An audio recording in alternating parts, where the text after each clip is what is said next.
ನೋಡಿದೆ RSS ಪತ್ರ ಸಂಘರ್ಷ ವಿಚಾರಕ್ಕೆ ಸಂಬಂಧಪಟ್ಟಂತೆ RSS ವರ್ಸಸ್ ಸರ್ಕಾರ ಅನ್ನುವಂಥ ಪರಿಸ್ಥಿತಿ ಉದ್ಭವವಾಗಿದೆ. ಅದಕ್ಕೆ ಕಾರಣ ಪ್ರಿಯಾಂಕ್ ಖರ್ಗೆ ಅವರು ಪತ್ರವನ್ನು ಬರೆದಿದ್ದು.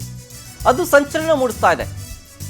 ಪ್ರಿಯಾಂಕ್ ಖರ್ಗೆ ಅವರು ಪತ್ರ ಬರೆದಿದ್ದು ಬಿಜೆಪಿ ನಾಯಕರಿಗೆ ಅಸಮಾಧಾನ ತಂದಿದೆ. ಹಾಗಾಗಿ ತುರ್ತು ಸುದ್ದಿಗೋಷ್ಠಿಗೆ ನಡೆಸಿ ಸ್ಪಷ್ಟನೆಯನ್ನು ಕೊಡ್ತಾ ಇದ್ದಾರೆ ಪ್ರಿಯಾಂಕ್ ಖರ್ಗೆ ಅವರು. ಏನಂತ ಸ್ಪಷ್ಟನೆ?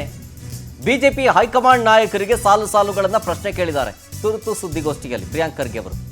ಇಂದಿರಾ ಗಾಂಧಿ ಅವರ ಬಗ್ಗೆ ಇಷ್ಟೆಲ್ಲ ಮಾತನಾಡಿದ್ದಾರೆ. ತುರ್ತು ಪರಿಸ್ಥಿತಿಗೆ ಬೆಂಬಲ ನೀಡಿದ್ರಲ್ವಾ? RSSಗೆ ಅಷ್ಟು ದುಡ್ಡು ಎಲ್ಲಿಂದ ಬಂತು ಹೇಳಿ? ದೆಹಲಿಯಲ್ಲಿ ಅಷ್ಟು ದೊಡ್ಡ ಮಟ್ಟದಲ್ಲಿ ದೊಡ್ಡ ಕಟ್ಟಡವನ್ನು ಕಟ್ಟಿದಾರಲ್ವಾ? ಹೆಂಗೆ ಸಾಧ್ಯ ಆಯಿತು? ಉತ್ತರ ಕೊಡಿ ಅಂತ ಪ್ರಿಯಾಂಕ್ ಖರ್ಗೆ ಅವರು ಸಾಲು ಪ್ರಶ್ನೆಗಳನ್ನು ಬಿಜೆಪಿ ನಾಯಕರ ಮುಂದಿಟ್ಟಿದ್ದಾರೆ. ಅದು ತುರ್ತು ಸುದ್ದಿಗೋಷ್ಠಿಯನ್ನ ನಡೆಸಿ.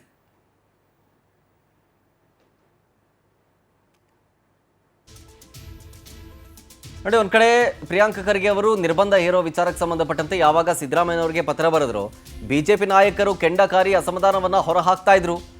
ಒಬ್ಬೊಬ್ಬರ ನಾಯಕರು ಒಂದೊಂದು ರೀತಿಯಾಗ ಸ್ಟೇಟ್ಮೆಂಟ್ ಕೊಡ್ತಾ ಇದ್ರು. ಸೊ ಹಾಗಾಗಿ ಪ್ರಿಯಾಂಕ್ ಖರ್ಗೆ ಅವರು ತುರ್ತು ಸುದ್ದಿಗೋಷ್ಠಿಯನ್ನ ಮಾಡಿ ಸ್ಪಷ್ಟನೆಯನ್ನು ಕೊಡುವಂತ ಕೆಲಸದ ಜೊತೆಗೆ ಸಾಲು ಪ್ರಶ್ನೆಗಳನ್ನ ಇಟ್ಟರು. ಆಮೇಲೆ ಪತ್ರದ ಬಗ್ಗೆಯೂ ಕೂಡ ಮಾತಾಡ್ತಾರೆ ಪ್ರಿಯಾಂಕ್ ಖರ್ಗೆ ಅವರು. RSSನ ಬ್ಯಾನ್ ಮಾಡಬೇಕು ಅಂತ ನಾನೆಲ್ಲ ಹೇಳಿದೆ. ಸರ್ಕಾರಿ ಸ್ಥಳಗಳಲ್ಲಿ RSS ಶಾಖೆ ಬೇಡ ಅಂತ ಹೇಳಿದ್ದೇನೆ ಅಷ್ಟೇ. RSS ಕಚೇರಿ ರಿಜಿಸ್ಟರ್ ಆಗಿಲ್ಲ, ಆಗಿದ್ರೆ ರಿಜಿಸ್ಟರ್ ಕಾಪಿ ಕೊಡಿ. ಕಚೇರಿ ಮೇಲೆ ರಾಷ್ಟ್ರ ಧ್ವಜವನ್ನು ಹಾರಿಸೋಕೆ 55 ವರ್ಷ ಬೇಕಾಯ್ತು ನಿಮಗೆ. ಅವ್ರಿಗೆ RSS ಇತಿಹಾಸ ಗೊತ್ತಿಲ್ಲ ಅಂತ ಅನ್ಸುತ್ತೆ. ಬಿಜೆಪಿ ನಾಯಕರ ವಿರುದ್ಧ ಪ್ರಿಯಾಂಕ್ ಖರ್ಗೆ ಅವರು ಈ ರೀತಿಯಾಗಿ ಗುಡುಗುದು. ತುರ್ತು ಸುದ್ದಿಗೋಷ್ಠಿಯ ಸಂದರ್ಭದಲ್ಲಿ ಈ ಎಲ್ಲಾ ವಿಚಾರಗಳ ಬಗ್ಗೆ ಪ್ರಸ್ತಾಪ ಆಗಿರೋದು.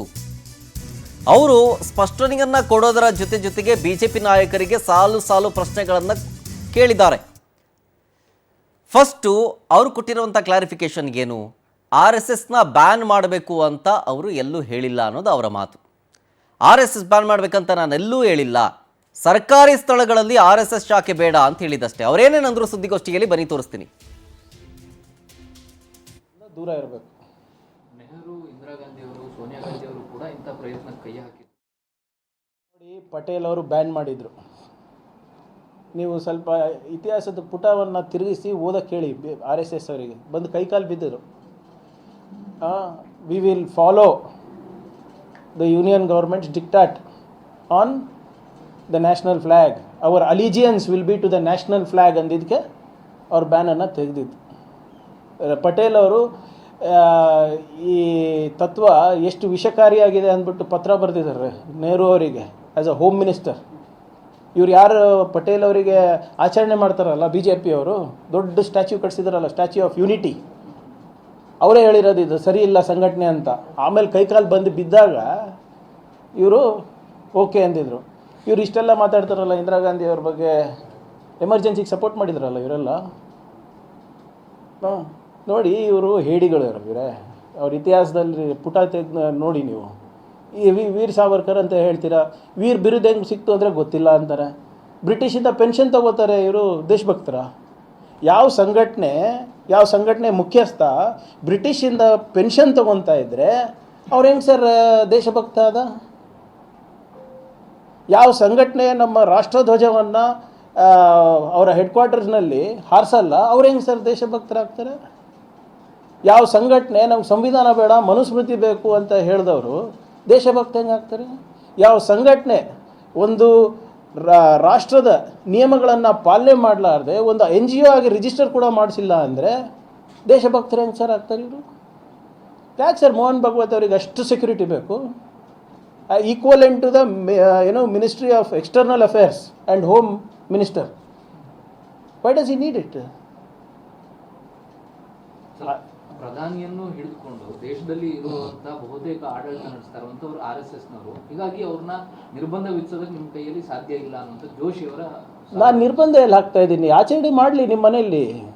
ಜೋಶಿಯವರು ಮಕ್ಕಳು ಮೊಮ್ಮಕ್ಕಳು ಎಲ್ಲರೂ ಬಂದು ಗಣವೇಶದಲ್ಲಿ ಮಾಡ್ಕೊಳ್ಳಿ ಆಚರಣೆ, ಯಾರು ಬೇಡ ಅಂದಿದ್ದಾರೆ ಸರ್? ನಾನು ಪದೇ ಇದೇ ಹೇಳ್ತಾ ಇರೋದು. ಅವ್ರ ಮಕ್ಕಳಿಗೆ ಒಂದು ನಿಯಮ, ಬಡವ್ರ ಮಕ್ಕಳಿಗೆ ಒಂದು ನಿಯಮ ಯಾಕೆ ಅಷ್ಟೇ ಕೇಳ್ತಾ ಇರೋದು ನಾನು. ಅವ್ರಿಗೆ ಇದ್ದರೆ ನಾನು ನಿಮ್ಮ ಅಮಿತ್ ಶಾ ಅವರು, ರಾಜನಾಥ್ ಸಿಂಗ್ ಅವರು, ನಿಮ್ಮ ಜೋಶಿ ಅವರು, ನಿಮ್ಮ ಅಶ್ವಥ್ ನಾರಾಯಣ ಅವರು, ಅಶೋಕ್ ಅವರು, ಯಾರೇ ನೀವು, ಇಡೀ ನಿಮ್ಮ ಅನುರಾಗ್ ಠಾಕೂರ್ ಅವರು, ಎಲ್ಲ ನಿಮ್ಮ ಯಾರ್ಯಾರು ಅಲ್ಲಿ ಮೇಲ್ಗಡೆ ಇದ್ದಾರಲ್ಲ, ಅಲ್ಲಿ ಕ್ಯಾಬಿನೆಟ್ಟು, ಇಲ್ಲಿ ಆಪೋಸಿಷನ್ನು, ಇವ್ರ ಮಕ್ಕಳೆಲ್ಲ ಏನು ಮಾಡ್ತಾ ಇದ್ದಾರೆ ಸ್ವಲ್ಪ ನೋಡಿಬಿಡಿ ಸರ್ ಅಷ್ಟೇ. ಇವ್ರ ಮಕ್ಕಳೆಲ್ಲ ಯಾಕೆ ಗಣವೇಷ ಹಾಕೊತ ಇಲ್ಲ, ಯಾಕೆ ತ್ರಿಶೂಲ್ ಇಟ್ಕೊಂಡು ಓಡಾಡ್ತಾ ಇಲ್ಲ, ಯಾಕೆ ಗಂಗನಲ್ಲಿ ಸ್ನಾನ ಮಾಡೋಲ್ಲ, ಯಾಕೆ ಇವರು ಧರ್ಮ ರಕ್ಷಣೆಗೆ ಹೋಗ್ತಾ ಇಲ್ಲ, ಗೋ ರಕ್ಷಣೆ ಮಾಡೋದಿಲ್ಲ, ಗೋಶಾಲೆ ನಡೆಸ್ತಾ ಇಲ್ಲ, ಗೌಮೂತ್ರ ದಿನ ಎದ್ದು ಗೌಮೂತ್ರ ಯಾಕೆ ಕುಡಿತಾ ಇಲ್ಲ, ಇವೆಲ್ಲ ಬರೀ ಬೇರೆಯವ್ರಿಗ? ಧರ್ಮ ರಕ್ಷಣೆ ಮಾಡಲಿಕ್ಕೆ RSS ಪ್ರವಚನ ಬೇರೆ ಇಲ್ಲ, ಹಿಂದೂಗಳು ಏನೋ ಅಪಾಯದಲ್ಲಿದ್ದಾರೆ, ಹಿಂದೂ ಧರ್ಮ ಅಪಾಯದಲ್ಲಿದ್ದಾರೆ, ಇದು ಉಳಿಸ್ಲಿಕ್ಕೆ ನೀವೆಲ್ಲ 4 ಜನ 5 ಜನ ಮಕ್ಕಳು ಹುಟ್ಟಿಸಿ ಅಂತ ಇವ್ರು ಬ್ರಹ್ಮಚಾರಿಗಳಿಗೆ ಇರಬೇಕು. ಬಡವರಿಗೆ ನೀವು ಮಕ್ಕಳು ಹುಟ್ಟಿಸಿ ಅನ್ಬೇಕು, ಅಲ್ಲಿ ಬಡತನ ಇದೆ. ಇವರೆಲ್ಲರೂ RSSನವರು ಪ್ರವಚನ ಮಾಡಿ ಎಲ್ಲ ಕಡೆ ಅಡ್ಡಾಡಿ ಇವರು ಬ್ರಹ್ಮಚಾರಿಯಾಗಿ ಉಳಿಬೇಕಾ? ಮಾಡ್ಕೊಳ್ರಿ, ಇವರೇ ಮದುವೆ ಮಾಡ್ಕೊಳ್ಳಿ. ಬೇರೆ ಥರ ಲೈಂಗಿಕ ಕಿರುಕುಳ ಕೊಡ್ತಾ ಇದ್ದೀರಲ್ಲ RSS ಶಾಖೆಗಳಲ್ಲಿ, ಮದುವೆ ಮಾಡ್ಕೊಳ್ಳಿ ಅಧಿಕೃತವಾಗಿ. ಮಾಡ್ಕೊಂಡು 3 ಮಕ್ಕಳು ಹುಟ್ಟಿಸ್ಬಿಟ್ಟು ದಯವಿಟ್ಟು ಧರ್ಮ ರಕ್ಷಣೆಗೆ, ರಾಷ್ಟ್ರ ರಕ್ಷಣೆಗೆ ಮುಂದೆ ಬನ್ನಿ. ಕೋಲಿಟ್ಕೊಂಡು ಪ್ರಚೋದನಕಾರಿಯಾಗಿ ಭಾಷಣ ಮಾಡೋದಲ್ಲ. ಸರ್, ಇದನ್ನ ನೀವು ಪ್ರಶ್ನೆ ಮಾಡ್ತಿದ್ದ ಹಾಗೆ ನಿಮ್ಮ ಮೇಲೆ ವೈಯಕ್ತಿಕ ಟೀಕೆಗಳು ಪ್ರಾರಂಭ ಆಗಿತ್ತು, ಏನು ಮಾಡ್ತೀವಿ? ಗಡಿಬಿಡಿಯಲ್ಲಿ ಹುಟ್ಟಿದ್ದಾರೆ ಪ್ರಿಯಾಂಕ್ ಖರ್ಗೆ ಅವರು, ಹರಿಪ್ರಸಾದ್ ಅವರು. ಈಗ ನಿಮ್ಮ ಹೆಸರನ್ನ ಇಟ್ಕೊಂಡು ನೋಡ್ರಿ, ನಾವು 7 ತಿಂಗಳಲ್ಲಿ ಹುಟ್ಟಿದ್ದೀವ, 9 ತಿಂಗಳಲ್ಲಿ ಹುಟ್ಟಿದ್ದೀವಿ ತಾನೆ. ಹಾಂ, ನನಗೆ ಅವ್ರಿಗೆ ಏನು ಡಿಫ್ರೆನ್ಸು? BJP ಅವರಿಗೆ, RSS ಅವರಿಗೆ? ಹಾಂ, ಗಡಿಬಿಡಿನಲ್ಲಿ ಹುಟ್ಟಿದ್ದೀವಿ ಅಂದರೆ ಇವ್ರಿಗೆ ಗೊತ್ತಾ? ಹಾಂ.